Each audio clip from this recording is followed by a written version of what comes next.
नमस्कार दोस्तों, बहुत बहुत स्वागत है आप सभी का गवर्नमेंट एजुकेशन में।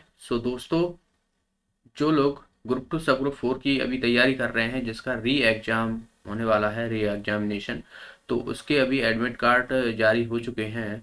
ठीक है, एडमिट कार्ड जारी हो चुके हैं तो वो आप डाउनलोड कर सकते हो। और किस तरीके के क्वेश्चन आए हैं, जो लोग तैयारी कर रहे हैं उन्हें पता है आप सभी को। तो कुछ मैं क्वेश्चन आपको बताने वाला हूँ यहाँ पर। जैसे कि ये वाला क्वेश्चन है, तो देखिए मेंसुरेशन से क्वेश्चन है। मेंसुरेशन में आपको फॉर्मूला पता होना चाहिए। अगर आपको फॉर्मूला याद नहीं है तो आप मेंसुरेशन के क्वेश्चन नहीं कर पाओगे। तो फॉर्मूला आप रिवाइज करके या याद करके चले जाना, क्योंकि वहाँ से क्वेश्चन आपसे पूछे जाते हैं। कोऑर्डिनेशन ज्योमेट्री हो गई, ठीक है, ज्योमेट्री होगी तो वहाँ से क्वेश्चन देखने को मिलते हैं। तो देखिए यहाँ पर देखिए पहला जो क्वेश्चन दिया हुआ है, मैं यहाँ पर बताना चाहूँगा। जैसे कि एक शंकु के स्तंभ स्थूल यानी जो फ्रैक्शन होता है उसका ये कौन दिया हुआ है, उसकी ऊंचाई दी हुई है 8 सेंटीमीटर। कुछ इस तरीके से हमें देखने को मिलता है। ठीक है, ये जिसे हम बोलते हैं फ्रस्टम। ठीक है, तो इसमें हमें तिरछी लंबाई देखिए, ये वाली जो होती है वो हाइट होती है और ये वाली जो रहती है वो स्लैंट हाइट होती है, तिरछी ऊंचाई। जिसकी जो ऊंचाई दी हुई है हमें 8 सेंटीमीटर दी हुई है।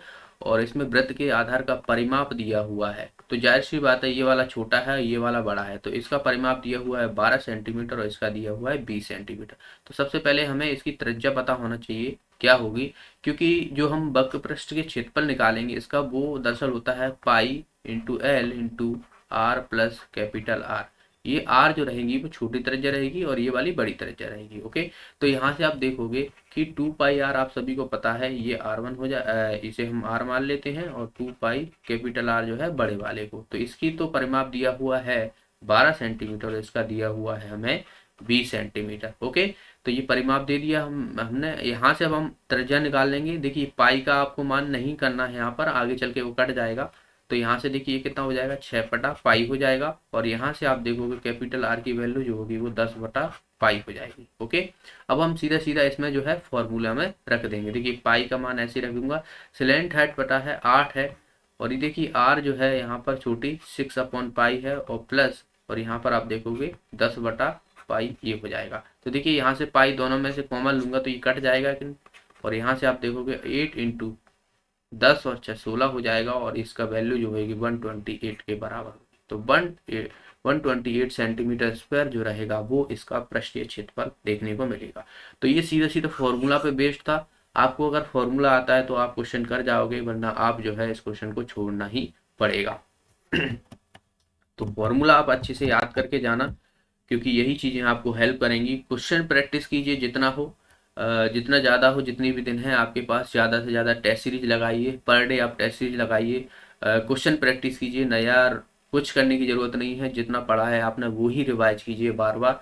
जैसे कि यहाँ पर आप देख रहे हो, ये वाला क्वेश्चन जो दिया हुआ है, यदि एक त्रिकोण का अर्ध परिमाप हमें 21 सेंटीमीटर दिया हुआ है और इसकी दो भुजाएं 13 सेंटीमीटर और 15 सेंटीमीटर दी हुई हैं, तो इसका क्षेत्रफल पूछा गया है क्या होगा। तो देखिए सभी को आपको एक फॉर्मूला याद हो, जिसे हम बात की जाए तो देखिए सबसे पहले तो मैं यहाँ पर बता दूं कि जो परिमाप होता है, अर्थ परिमाप, वो क्या होता है यहाँ पर, S equal to A plus B plus C upon 2, यही होता है। ठीक है, इसका हमें दिया हुआ है 21 अर्थ परिमाप, और यहाँ पर आप देखोगे ये कितना हो जाएगा 13, और ये हो जाएगा हमारा 15 और प्लस सी अपॉन 2 है, 2 इधर जाएगा तो ये 42 हो जाएगा, और ये कितना हो जाएगा 28 हो जाएगा प्लस सी। तो यहाँ से सी की वैल्यू हमें देखिए कितनी मिल जाएगी, 42 में से जब मैं 28 घटाऊंगा तो 4 14।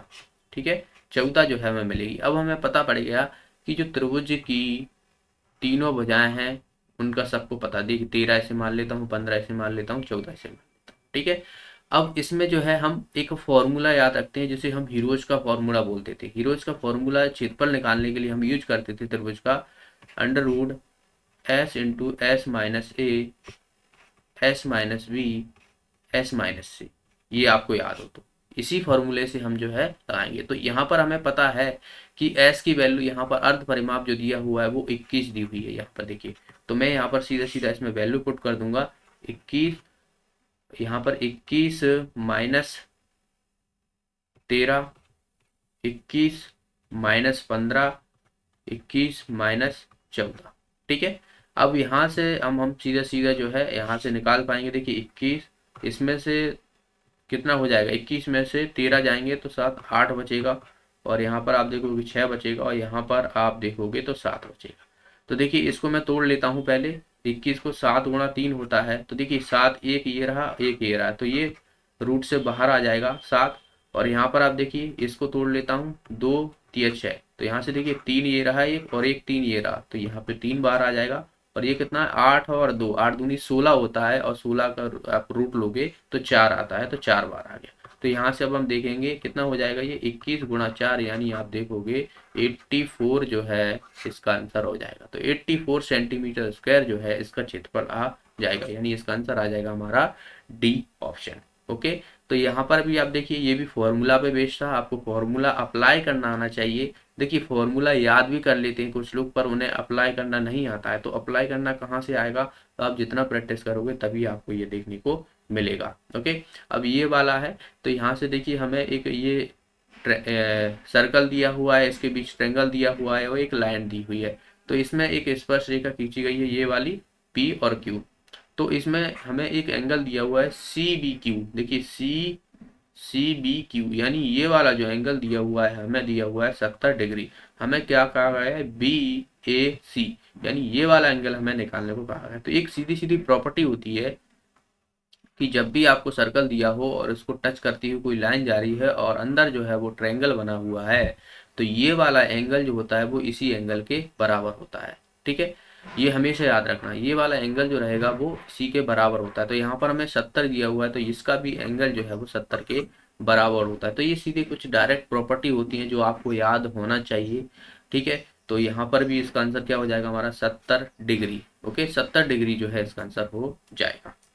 अगला प्रश्न यहाँ पर देखिए, एक क्वेश्चन है, इसमें बहुत ही बढ़िया क्वेश्चन है। देखिए 4 फीट लंबी एक लड़की है, 26 फीट ऊंचे एक भवन के सामने खड़ी हुई है। दिन के समय एक निश्चित समय में यदि लड़की की परछाई 6 फीट है, 6 फीट लंबी बनती है, तो उसकी भवन की परछाई कितनी बनेगी। भाई एक भवन है, ठीक है, मैंने मान लिया एक कोई ये भवन है, इसी के सामने कोई लड़की खड़ी हुई है, ये लड़की खड़ी हुई है, इसकी जो हाइट है वो 4 फीट की है।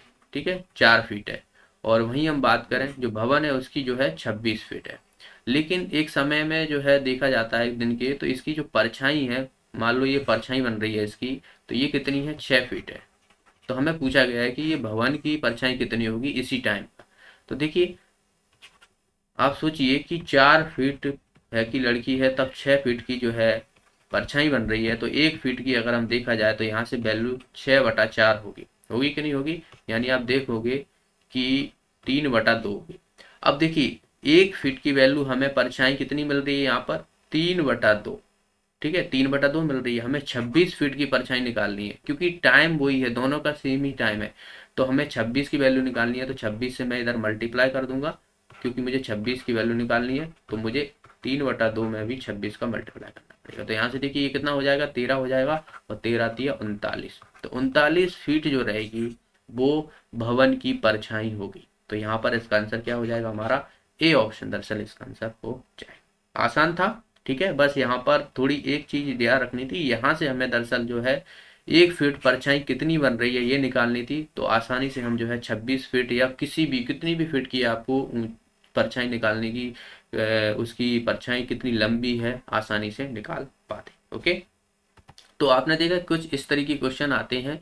और अगर आपने अभी तक टेस्ट सीरीज नहीं ली है तो आप परीक्षा ऐप डाउनलोड कर सकते हो, यहाँ से टेस्ट सीरीज लगा सकते हो। जितने भी दिन बचे हैं आप टेस्ट सीरीज लगाइए पर डे, और टेस्ट सीरीज से आपका जो है एक कॉन्फिडेंस बिल्डअप होता है। तो आपको परीक्षा ऐप डाउनलोड करना है, लिंक डिस्क्रिप्शन में मिल जाएगी। टेस्ट में यहाँ पर आपको जाना है, टेस्ट में जाने के बाद आपको यहाँ पर आप देखिए नीचे, देखिए इस पे नहीं करना है आपको, जो दिसंबर वाला है उस पे करना है। ठीक है, इस पे नहीं करना है आपको। नीचे अब जैसे ही जाओगे तो यहाँ पर आप देखिए दिसंबर स्पेशल, क्योंकि अभी आपका एग्जाम है तो इसमें जाना है आपको। और यहाँ पर आपको पूरा पे नहीं करना है, मतलब आप देखोगे यहाँ पर जो 299 रुपये हैं ये नहीं करना है आपको। पहला टेस्ट फ्री रहेगा इसमें, ठीक है, टेस्ट फ्री रहेगा, और आपको GOV50 कोड यूज करना है। ठीक है, तो इससे आपको क्या रहेगा, 50% का डिस्काउंट मिलेगा। तो यहाँ पर आप GOV50 डालोगे तो 299 की जगह मात्र आपको जो है 159 में जो है ये 149 में जो है ये टेस्ट सीरीज प्रोवाइड हो जाएगी। तो अपनी जितने भी दिन बचे हैं अच्छे से टेस्ट सीरीज लगाइए, डेली पढ़िए, रिवाइज कीजिए, जिससे आपकी तैयारी और आपका जो एग्ज़ाम का डर है वो ख़त्म होगा और आपको पता पड़ेगा कि आपकी तैयारी कैसी है, आपका स्कोर कितना आ रहा है। ये सब चीज़ें आपको टेस्ट सीरीज से ही प्राप्त होती हैं। ओके, तो मिलते हैं अगले वीडियो में। तब तक के लिए बहुत बहुत धन्यवाद। All the best. आप लोग अच्छे से प्रिपरेशन कीजिए। आपकी मेहनत, आपको जो है, आपने जो मेहनत की है, आपका फल आपको ज़रूर मिलेगा।